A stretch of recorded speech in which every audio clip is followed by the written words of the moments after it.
This is Dr. B. We're going to write the formula for iron 3 sulfate. So here's how we do it. First off, iron, you look on the periodic table, that's Fe. The 3 right here, this is a Roman numeral 3. That tells us that we have a transition metal, and it's going to be 3 plus. So we got that there.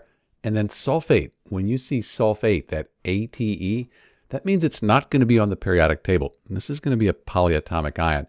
This is one you really need to memorize because it comes up all the time in chemistry. The sulfate polyatomic ion is SO₄². In this 2-, that charge, it applies to the whole sulfate polyatomic ion.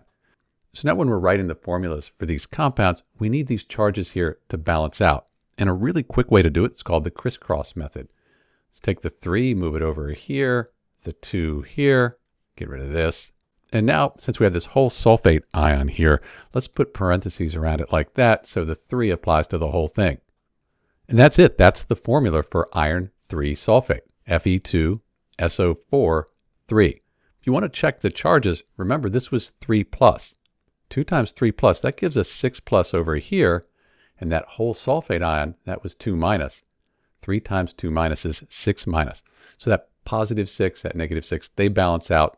This is neutral. This is the correct formula for iron 3 sulfate. And this is Dr. B.